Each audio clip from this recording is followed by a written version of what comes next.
मैंने पूछा खुदा से, तो खुश कैसे होता है? उसने कहा, खुद भी खुश रहो, दूसरों को भी खुश रखो।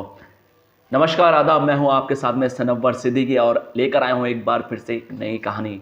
एक ऐसी कहानी जो अपना आप तो खुशी देती है, साथ में दूसरों को भी खुश करती है।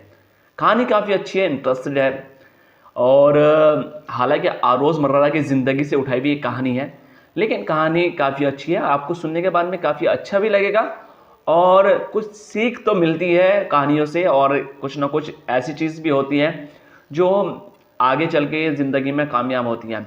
तो कहानी शुरू। दरअसल ये कहानी जिनकी है वो खुद एक राइटर हैं, और उन राइटर की कहानी, उनके पास में एक जो बाइक है वो खड़ी हुई थी। उन्होंने सोचा क्यों ना इसको बेच दिया जाए, और उन्होंने ये सोचकर उसको बेचने का फैसला कर लिया। और फैसला क्या, तो उन्होंने ऑनलाइन उसका एडवर्टाइजिंग डाल दिया। कॉल्स आनी शुरू हो गई। उन्होंने सोचा कि इसका अमाउंट कितना रखा जाए, तो उस कंडीशन के हिसाब से उन्होंने उसकी अमाउंट जो रखा वो 30,000 रुपये रख दिया। 30,000 रुपये जब रख दिया तो कॉल्स भी उनके पास में आनी शुरू हो गई, कोई 25,000, कोई 26,000, और लास्ट में आने के बाद में 28,000 वाली कॉल आई। तो तब उन्होंने मन सेट कर लिया कि शायद 28,000 में मुझे ये अपनी बाइक बेचनी। उनके मन में सिर्फ ये था कि अब मुझे शायद 28,000 में ही इसको बेचना पड़ेगा। लेकिन तभी अगले दिन सुबह एक कॉल आती है। वो कॉल एक बुजुर्ग की थी और उनकी आवाज़ में एक ललक थी, एक ख्वाहिश थी। वो कॉल पे कर कहते हैं कि आप अपनी गाड़ी बेचना चाहते हैं? तो मैंने कहा हाँ, मैं अपनी गाड़ी बेचना चाहता हूँ। कि इसकी कीमत कितनी है? कि 30,000 रुपये है। लेकिन मेरे पास तो इतने, जो ख़रीदने वाला था बुज़ुर्ग थे, उन्होंने कहा कि मेरे पास में तो इतना अमाउंट नहीं है कि मैं आपकी बाइक परचेज़ कर सकूं, लेकिन आप रुके रहिए, मैं इंतज़ाम कर रहा हूं, और इंतज़ाम करने के बाद में कुछ पैसे और जोड़ रहा हूं। अभी मेरे पास में 20,000 रुपये हैं, कुछ पैसे और जोड़ रहा हूं, आप इतने बेचिए मत, ये गाड़ी में आपकी मैं ले लूँगा।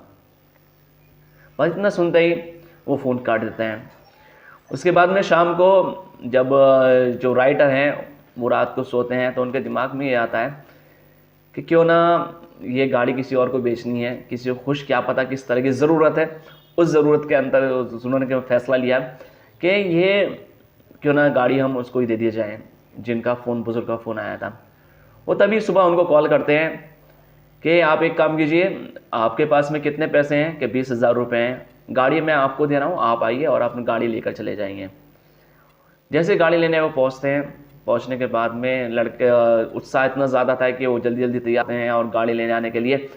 लड़के में भी जोश होता है, और उसमें जो उनके पापा थे उनके अंदर भी काफ़ी जोश होता है। और वो जाने के बाद में दरवाज़ा नॉक करते हैं राइटर का, और उसके बाद में दरवाज़ा नॉक करने के बाद में वो कहते हैं हम आपकी गाड़ी ख़रीदने आए हैं।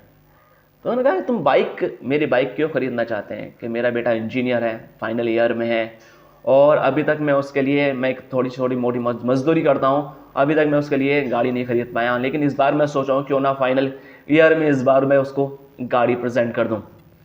यही सोच के साथ में राइटर अपने मन ही मन में मुस्कुराते हैं, और मुस्कुराने के बाद में कि आपके पास कितने पैसे हैं? उन्होंने कहा मेरे पास में 20,000 रुपये हैं। कि 20,000 रुपये अगर आपके पास में है तो आप मुझे 20,000 रुपये दे दीजिए। उन्होंने 20,000 रुपये दिए। गिने हैं कि आप गिन लीजिए। बुजुर्ग ने कहा कि आप गिन लीजिए। तो उन्होंने कहा मुझे गिनने की ज़रूरत नहीं है, सही ही होंगे। तो उन्होंने नोट देखे तो उसके अंदर कुछ 500 के नोट थे, कुछ 200 रुपये के नोट थे, और कुछ उसमें 100 रुपये के नोट थे। यानी कुल मिला के वो काफ़ी दिनों से जमा कर रहे थे और इस तलाश में थे कि शायद उन्हें कोई गाड़ी मिल जाए। इतना करने के बाद में गाड़ी, जो उनका बेटा आता है, जो राइटर है उनका बेटा आता है, कहता है कि पापा आप तो 30,000 की गाड़ी बेचने वाले थे, 28,000 रुपये आपकी गाड़ी के लग भी गए, तो आपने इस 20,000 वाले को क्यों देना चाहा? उन्होंने कहा कि मैंने इसलिए देने चाहे क्योंकि वो बुज़ुर्ग थे, अपने बेटे का सपना पूरा करना चाह रहे थे। उनके पास में इस तरह का कुछ पहले से साधन नहीं था कि वो पहले ख़रीद पाते हैं। आज वो फाइनल ईयर में उनका बेटा है, उनको एक गिफ्ट देना चाहते हैं ताकि वो सोसाइटी के बीच में एक बड़ी राइटर उनको दे देते हैं, और देने के बाद में उनसे बोलते हैं कि ये गाड़ी आपकी हो चुकी है, आप लेकर चले जाइए यहाँ से। और जाते जाते उसने जो राइटर हैं उन्होंने 500 का नोट और उन्हें दिया कि घर जाते जाते मिठाई लेते जाना। वो मिठाई तो खैर मन में एक सवाल भी था राइटर के कि हो सकता है इनके पास में पेट्रोल के लिए भी पैसे नहीं होंगे। पेट्रोल के अगर पैसे भी हों तो घर जाते हुए मिठाई लेते चले जाएंगे, सब खुश हो जाएंगे। लेकिन कुल मिला के मकसद ये है कि उन्होंने 10,000 सस्ती अपनी गाड़ी बेची और गाड़ी बेचने के बाद में उनको जो खुशी मिली है, खुशी में बहुत ज़्यादा आनंद उनको मिला।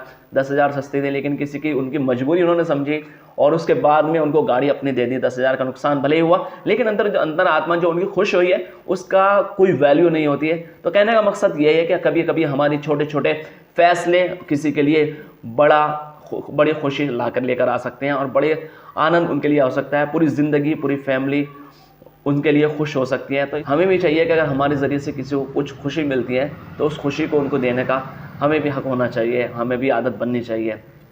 देखते रहिए हमारे साथ में, हमारे फेसबुक पेज पे फॉलो कीजिए, यूट्यूब चैनल पर शेयर कीजिए, लाइक कीजिए, सब्सक्राइब कीजिए। आप और इस तरह की कहानी आपके सामने आगे भी आते रहेंगे। देखते रहिए हमारे साथ में।